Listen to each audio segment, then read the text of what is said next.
সবার মনে একটাই প্রশ্ন, এবার কি আওয়ামী লীগ নির্বাচনে অংশগ্রহণ করতে পারবে? বাংলাদেশের রাজনীতিতে ফের এক বড় পালাবদলের ইঙ্গিত দিচ্ছে নির্বাচন কমিশনের নতুন উদ্যোগ। আসন্ন একাদশ জাতীয় সংসদ নির্বাচনকে সামনে রেখে ইসি চূড়ান্ত করেছে গণপ্রতিনিধিত্ব আদেশের খসড়া। এতে যুক্ত হয়েছে নতুন একটি বিধান, আদালত কর্তৃক ফেরারি আসামি ঘোষিত কোনো ব্যক্তি আর সংসদ নির্বাচনে প্রার্থী হতে পারবে না, নির্বাচনে অংশ নিতে পারবে না আওয়ামী লীগ, স্পষ্ট করল ইসি। নির্বাচন commissioner brigadier general Abul Fazal Mohammad Sanaullah বলেছেন, কোনো দলের কার্যক্রম স্থগিত থাকলে তাদের প্রতীকও স্থগিত থাকবে। তারা নির্বাচনে অংশ নিতে পারবে না, কিন্তু প্রতীক ছাড়া স্বতন্ত্র দাঁড়াতে পারবে কিনা সেটা সময় বলে দিবে। অর্থাৎ আওয়ামী লীগের স্থগিত আদেশ প্রত্যাহার না হলে আসন্ন ত্রয়োদশ জাতীয় সংসদ নির্বাচনে ইসির নিবন্ধিত এ দলটি দলীয় প্রতীক নিয়ে অংশ নিতে পারবে না। আওয়ামী লীগের নাম না নিলেও স্থগিত থাকার দলের বিষয়ে ইসির অবস্থান স্পষ্ট করলেন ইসি সানাউল্লাহ।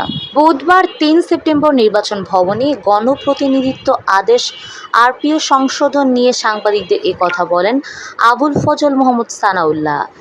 ইসি সানাউল্লাহ বলেন, গণপ্রতিনিধিত্ব আদেশের সংশোধনী আইন প্রয়োগকারী সংস্থার তালিকায় সশস্ত্র বাহিনী যুক্ত করা হয়েছে। জেলা নির্বাচন কর্মকর্তা ভোট কেন্দ্র স্থাপন করবেন।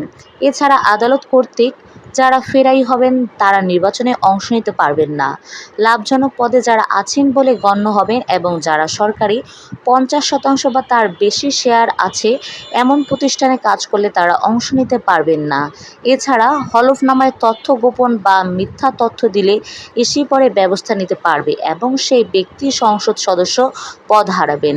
পাশাপাশি প্রার্থীর জামানতও ২০,০০০ টাকা থেকে বাড়িয়ে ৫০,০০০ টাকা করেছে। ইসি আরও বলেন, একক প্রার্থী থাকলে সেই আসনে না ভোট থাকবে ব্যালটে। জোটবদ্ধভাবে নির্বাচন করলেও প্রার্থীরা নিজ নিজ দলের প্রতীকে নির্বাচন করবেন।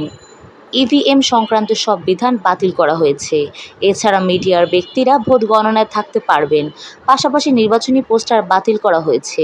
সোশ্যাল মিডিয়ায় ব্যবহার করে আচরণবিধি ভঙ্গ করা যাবে না। এছাড়া কার্যক্রম নিষিদ্ধ কোনো রাজনৈতিক দলের নিবন্ধন স্থগিত থাকবে ও প্রতীকী সংরক্ষিত থাকবে।